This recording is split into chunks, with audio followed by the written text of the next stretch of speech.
For over 108 years, the Salt Lake Tabernacle has been home of a choir that became known around the world as the Mormon Tabernacle Choir. In October 2018, the choir changed its name to the Tabernacle Choir at Temple Square, but the legacy of the choir remains. We recently sat down with the choir's directors, Mack, Wilberg, and Ryan Murphy, in the basement of that historic tabernacle to discuss the power of music, their experience with the choir, and the choir's new album, Let Us All Press On. Mack Wilberg grew up in the small mining community of Castledale, Utah, where his love for music began by playing the piano by ear at the age of 4. He received his bachelor's degree from Brigham Young University and his master's and doctoral degrees from the University of Southern California. He has been the musical director of the Tabernacle Choir at Temple Square for over a decade. Ryan Murphy has been the associate music director of the Tabernacle Choir at Temple Square for nearly 10 years. He also holds bachelor's and master's degrees from Brigham Young University, as well as a doctorate in choral conducting from Boston University. Prior to his time with the choir, he worked as the musical director at the Sundance Institute and the music director for the Tuacahn Center for the Arts. This is All In, an LDS Living podcast where we ask the question, what does it really mean to be all in the gospel of Jesus Christ? I'm Morgan Jones, and I'm so excited to be here with Mack Wilberg and Ryan Murphy, directors of the Tabernacle Choir at Temple Square. Thank you both so much. Thank you. Great to be with you. Thanks for having us. So I have to tell you, we put some questions, we put out a question on Twitter, and we asked people, what would you like to ask the directors of the Tabernacle Choir? And we got a wide range of questions. I've mixed some of those in with my own questions, but some of the questions ranged from, will the choir ever do a version of Bohemian Rhapsody to some other more appropriate questions. We'll skip the Bohemian Rhapsody question for today. That's probably a good idea. But I actually have kind of a selfish question, Mack, first of all. I've been curious. The last 2 years, I've gone to the Christmas concert. It's been fantastic. You both do such an amazing job. But I'm curious about whether you actually enjoy the sing-along. Or do we sound terrible? No, actually, we did the sing-along for the first time last year, and we had always been a little bit hesitant to have a sing-along because the conference center is so huge. Right. And it's really hard to be together with that many people singing together. So last year, if people will remember, we did Jingle Bells, which of course everyone knows Jingle Bells. And so we thought, well, if Jingle Bells doesn't work, then probably nothing will ever work. So went into that concert hoping for the best, and actually it went quite well. It sounded fairly good from where I was sitting. It absolutely did. And so when we were putting together, formulating what we'd like to do for just this past concert, I was thinking about a sing-along again and thought about the 12 Days of Christmas, because, again, everybody knows at least a portion of that Christmas carol. And so, of course, we did 12 Days of Christmas, and once again, it went quite well. Now, I don't know if we're going to have a sing-along every year, but we at least know that we can pull it off. We can do it, and it goes quite well. We know from experience in conducting the congregational hymns at General Conference that we kind of anticipated the challenges of a sing along, but I think that we were generally quite pleased with what happened. I think it's fun for the audience to feel like they're singing with the Mormon Tabernacle Choir, because that's such a dream for so many. And I always say that if it's going to be sing along, it just can't be turn around and everybody sings. There has to be something about it so that it becomes part of the experience and just not singing a Christmas carol, as great as that can be. For this concert, we want it to be something where people feel like that they are indeed contributing to the concert experience itself. I have to tell you, there was a guy sitting right behind me, and you would have thought he was auditioning. He was belting it out. Good, so yeah, good. I think people caught the spirit of it. Okay, I have already messed up the name. I already made the mistake of saying Mormon Tabernacle Choir. I didn't even notice. So I'm curious, how do you both feel about the name change, and what was your initial reaction when you found out that the prophet had made this call for a return to using the church by its full name?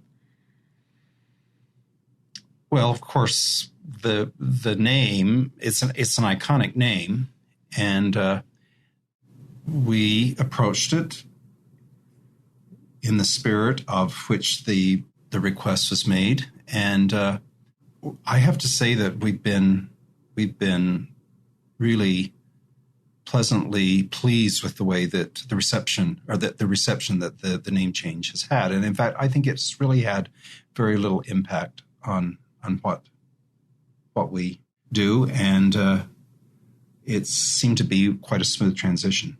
That's awesome. Yeah. If the name needed to change, I think it was a pretty easy change to make, to drop the word Mormon from it. The Tabernacle Choir still evokes the same images and identifies us. And so I think it was, all things considered, it was a fairly smooth, easy transition to make for us. So. That's been my impression as well. So I think that's amazing. I want to kind of go back in time a little bit now and talk about some things from your growing up, both of you. Mack, I read that you began playing the piano at the age of 4.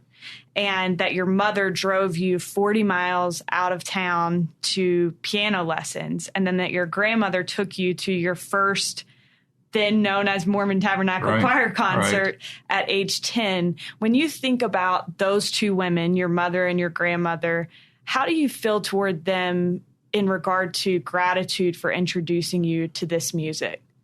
Well, like most mothers and grandmothers, they're what they make you what you are, and in my particular case, both my in my home and in my grandmother's home, there were pianos, and I always think, what if there hadn't been a piano there? Then I may not have been able to develop my talents in a certain sort of way. And my father passed away when I was only 9 years old. So I have one sister. So I had a grandmother, a mother, and a sister. So I was surrounded with lots of females, if you will. And, it had a profound effect upon my upbringing and also in developing my talents, if you will. Yeah. I love that. My mom just posted a picture the other day on Facebook. Her parents, when she was little, they saved up their money to buy her a piano, and the piano's now in my sister's home. And my mom was like, now another little girl plays that piano, and it's her granddaughter. And so I think that a lot of parents make sacrifices for their kids to have music in their home, and I think that that's a beautiful thing. Ryan, when did you first become aware of the Tabernacle Choir in your memory? Well, my parents always played it on Sunday mornings, so it's always what I woke up to on Sunday morning. I didn't actually hear the choir in person until I was 18 years old, and right before I came to BYU as a student that summer. When I came out to visit the campus, I was able to go to Music in the Spoken Word, and I was blown away because hearing the choir in person is not the same thing at all. It's great on a recording, but to be in that space and to hear them live was life-changing. Yeah, it was a really fantastic experience. So, and you've had quite an eclectic musical experience. We read somewhere that you were in a Led Zeppelin cover band. Is that true? Well, I was in a rock band in high school, and we did covers, and we covered The Ocean by Led Zeppelin and many other things, REM, The Doors, lots of different things. But I had a pretty eclectic experience.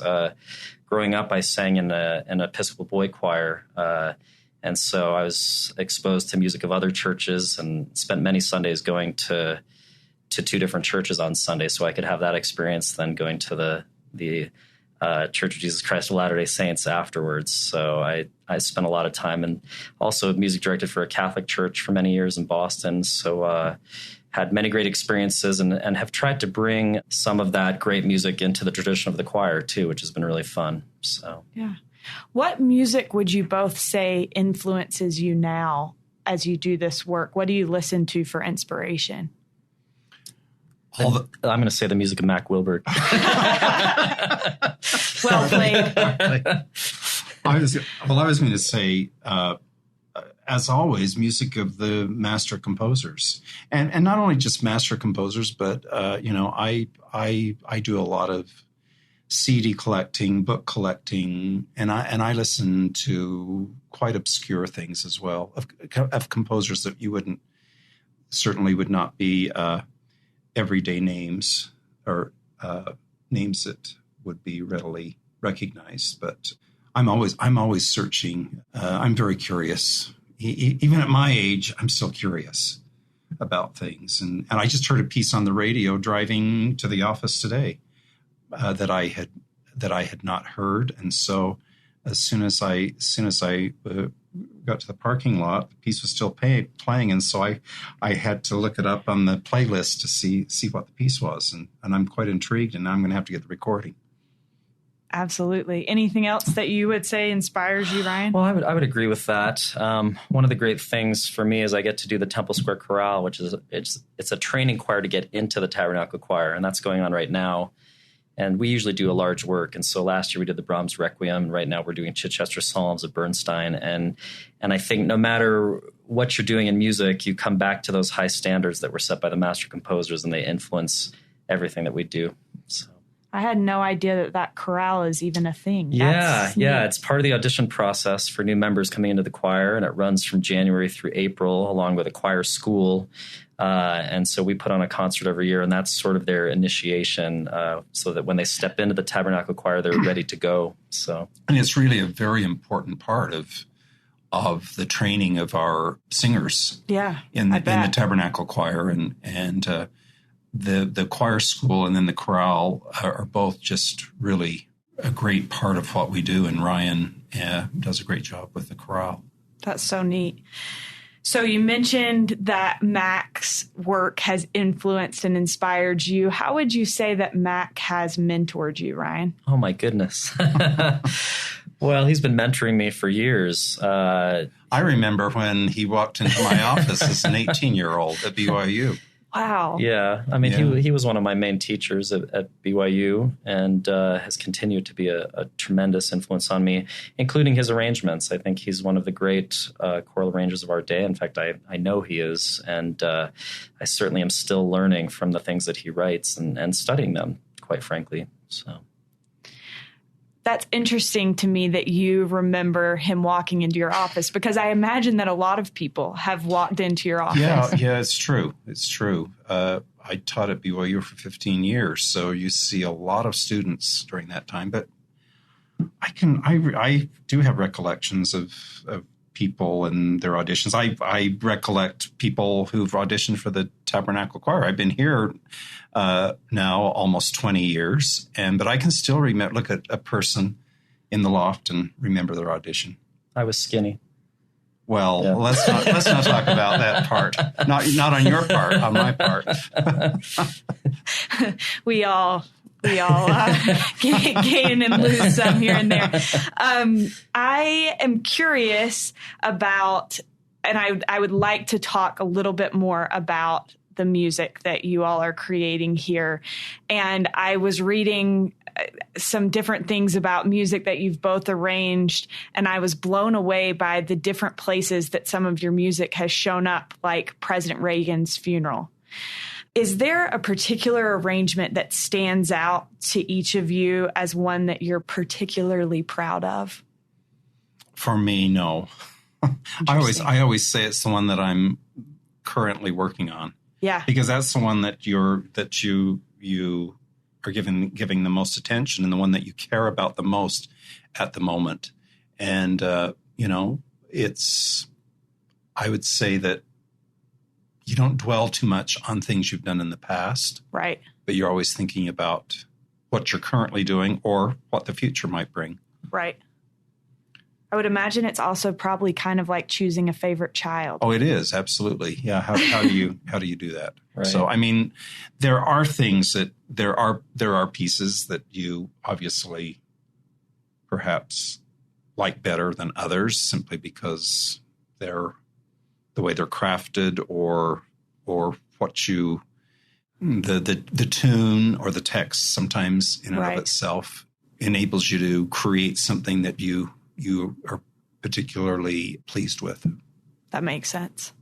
Ryan? I would say in terms of this CD, I'll speak about his arrangements. I was going to say that might be easier. I love his Love Divine, All Love's Excelling. And not only is the arrangement great, of course, but the text is so powerful, I think. It is a great text. It's a great text and a great tune. And when you have the two together, it really enables you to, I think, do sometimes very creative and fulfilling sorts of things. Yeah. Maybe that's a better question to ask. What songs stand out on this album for you? Oh, I really, it's hard for me. It's hard for me to select. Yeah. And sometimes I like, not sometimes, I would say most of the time you like other people's pieces better than your own. Yeah, you're a little too close to your own. Sometimes you're a little too close to your own to probably give them their full due. That's interesting. So this next question, I don't want to use the word favorite because I'm sure that there are many favorites in regard to guests that have performed with the choir. But are there any particular guests that stand out in your mind as being a particularly good memory? I would say I have great memories of everyone who has. Matt doesn't like to pick favorites. That's what we're learning here. But I say that because we've been very fortunate in having really not only great artists but great people as well. Absolutely. And so I would say every guest artist I have certain memories of every guest artist, but they've all been really, in their own unique way, really terrific. And so, again, it's not that I'm trying to be coy about this, but every one of them, I think, have brought something quite unique to our experience here. Yeah. Well, I've been to the past few Christmas concerts, and it's amazing to me how different all of them are and the different things that the different guests bring to the table. That's right. It's remarkable. Ryan, what about for you? Is there a specific memory that stands out in your mind that maybe people would be interested to hear? Well, I'm going to agree with Mack on this one and just say that, these guest artists that we have, they perform all over the world. They do many concerts, numerous concerts every year.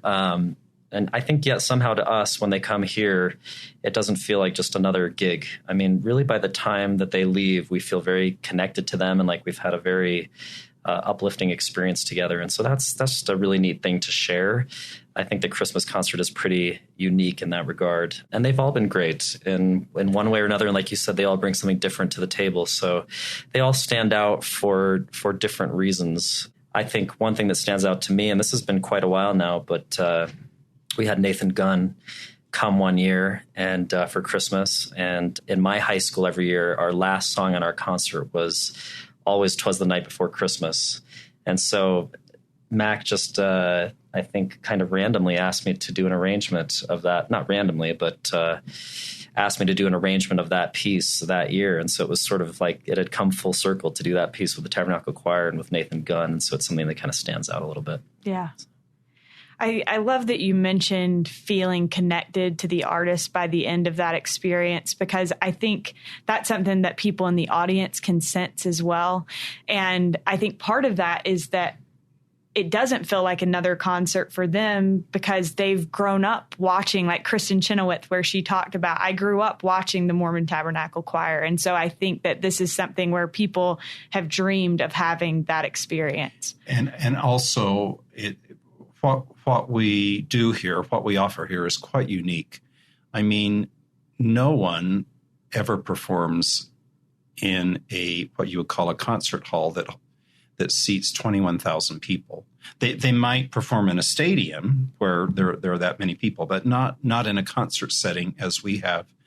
And also just the size of both the choir and the orchestra is something that's quite unique for people. And it's always interesting to be, if you happen to be in the conference center and a guest artist walks in the hall for the first time. I haven't been there all the time when this has happened, but I've been there sometimes, and it's really it really literally takes their breath away to walk into the hall. And they sometimes post that on YouTube, and I think it was posted online. Kristen Chenoweth obviously dramatically falling on the floor when she walked into the conference center. I think I'm not imagining that, but I think that was posted online. But it is a very impressive experience to walk into that hall. We always say, Lloyd Newell usually says this at the end of our concert week or when we have guest artists. It doesn't matter whether it's Christmas or not, but we always say that once a guest artist has been here and experienced what we do, they become part of our family. Yeah. And we actually articulate that right. Now you're part of our family, and I do think that they feel that way. Yeah. And we continue to have wonderful interchange and communication with many of our guest artists of the past. Are you usually able to be involved in like taking them around the area, or is that up to someone else? No, that's up to someone else, and we're grateful for those who volunteer their time to do that, because that also makes that also enhances their experience here. Right. So if you had to dream big and have a wish list of someone that hasn't performed with the choir previously that you would love to see perform with the choir in the future, is there someone that? That's giving our we don't have any secrets, but that would be like giving our wish list away. So, and then there's not a surprise. Well, I think that's funny that you say that, because the reason I was curious is I think you said Kristen Chenoweth had been on that list for a long time. Right. Yes. So it makes sense that you wouldn't want to tell me. Sometimes we have a person on our list and it's just never going to happen. Right. And sometimes the schedules don't line up for quite a long time. It's a very tricky thing to secure a guest artist, because oftentimes someone will want to come and perform, but their schedules don't allow for it.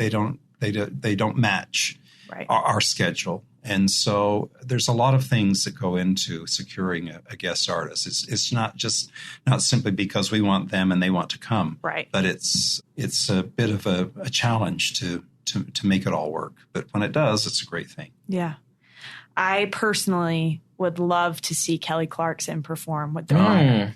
She would be at the top of my list. All right. So I'll tell you my secret so that then you can make it happen. Very good. We'll write that down. Are there any particular missionary opportunities that you've had over the years as you've traveled around the world with the choir that stand out in your mind? Well, the great thing about the choir is that missionary opportunities are happening all the time, every time they sing. And I would say that most of the missionary work the choir does, we don't know about it. We don't find out about it. And sometimes we do, and sometimes we don't. But every time they sing, I feel like people's hearts are being touched. I had an experience with an arrangement that I wrote of Brightly Beams, which is on this new CD. And I received a letter from a man who is a member of the Assemblies of God Church, and said, I have liked this song, but your new arrangement has just made me love it. And he said, because of this arrangement, I can see past theological differences, and I see Christ in you and in the choir, and thank you for writing it. And so that was really touching to me. I think many times the choir is touching hearts and lives, and again, sometimes we know about it and sometimes we don't. So. I love that. I think everything that we do, literally everything that we do, and this is part of our mission, is in some way a missionary effort. And I've had some experiences that actually I don't really feel comfortable sharing, either because of my own feelings or others. So I don't have their permission to share the experiences. But right. I would agree with Ryan that what we're involved in is I would say 95% missionary oriented. Yeah.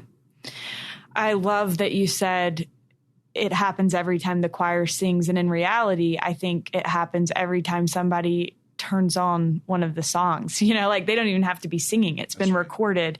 Speaking of recordings, you have this new album that's come out. And I'm curious about what you hope people take away from listening to this latest album. The subtitle of the album, well, the title is Let Us All Press On, but the subtitle is Hymns of Praise and Inspiration. And in selecting the particular hymns that are on this particular recording, I think joy was, even if the piece may be more meditative, we want there to be joy, and then also perhaps affirmation, comfort, solace, if you will. Just feeling like, as the album title implies, pressing on. The first track on the CD is Press Forward Saints. And, just we want the listener to feel like that we can continue to press forward. And I think that with the admonition of President Nelson and the feeling the vigor of his leadership, I think that that's part of what this album was about. I'm going to piggyback on that and just use the word hope. I think people can listen to this and it can give them that courage to press on and to keep going. I mean, all of us have challenges. All of us have things that are difficult. All of us have great days and not so great days. And I think that this album can bring in peace, as the choir is so good at doing, and give people the strength to hopefully keep going, keep striving, keep reaching higher. I think that it does all those things. I love that. I was studying hope on Sunday with some friends for this Come Follow Me. We have like a group study, and somebody looked up the word hope on this etymology website, and it came up with the words leaping with expectation. And I've been replaying that in my mind over and over again. Like, what does that mean? What does that look like? And I think it's movement toward something and expecting things in return. And I think as Latter-day Saints, we have to hope. We have to keep moving forward. I think hope is one of the most important words in our language, really. You always have to have hope, even when you get to be my age. You still, hope is a really important aspect of life. Yeah. Even at your age, huh? Even at my age. Yeah. I think that music is incredibly powerful. I grew up in a home where my parents, they definitely tried to give us opportunities. I was not always the greatest at like practicing my piano for my lessons. I don't think anyone is. But I do think like even now my family will sit around and play guitar and sing together. And I think that it is so powerful in inviting the Spirit and in speaking to people's hearts. Why would you say that is? What is it about music that makes it such a powerful tool? I have a theory, and it's totally a theory, but I think that we bring this innate sense of sound, and particularly of musical sound, with us. Because everyone in the world responds in one way or another to sound and to musical sound.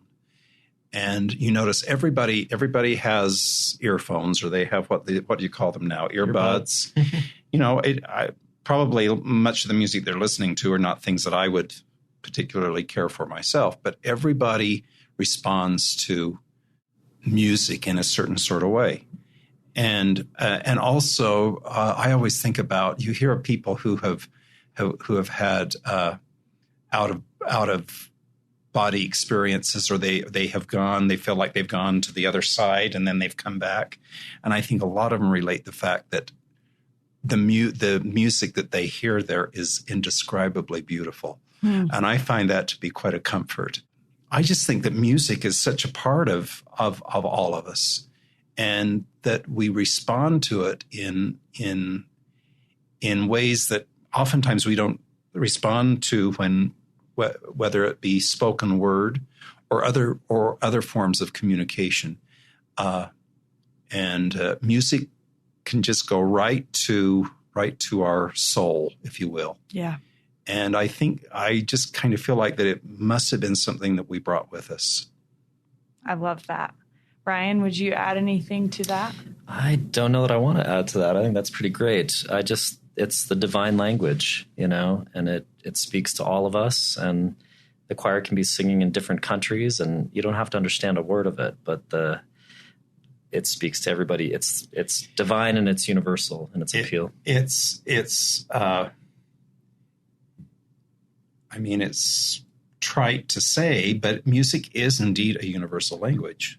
I mean, you can enjoy it, whether it be by a person from a completely different part of the world, completely different culture, and yet it communicates in a way that, of course, language cannot do. I agree completely. I don't know if anyone gave you a heads up, but at the end of this podcast, we always ask the same question. And so that question is, what does it mean to you personally to be all in the gospel of Jesus Christ? And I love this question because I've been amazed as we've recorded 20 plus episodes now, everyone's answer is different. And so I'm curious for you, what does it mean to be all in the gospel of Jesus Christ? Well, I like the word all. And in fact, I think that says it all, if you will, because it is everything. Yeah. It's all encompassing. It's exactly. Ryan, what about for you? Well, we talked about the word hope earlier, and when you asked that question, the word that came into my mind was trust. And for me to be all in means that you're trusting in God and in his influence in your life and in Christ's ability to save and in the gospel plan. You're all in, and it's faith and it's trust, and it's giving yourself over to the things that you know are true. Thank you. I am so grateful for this chance to sit down with you both. You've been a joy to be with, and I think I speak for all the members of our church in saying thank you for your service and for your example and for sharing this music with us. So thank you so much. Thank you. It's been fun to talk to you. Thank you. We are so grateful to Mack Wilberg and Ryan Murphy for joining us. You can pick up the choir's newest release, Let Us All Press On, in Deseret bookstores beginning on Friday, March 8th. For more episodes of All In, visit ldsliving.com/podcasts. And please don't forget to leave us a review on iTunes. We will be taking a little break before our next episode, but we will be back with more episodes soon. Thanks for listening.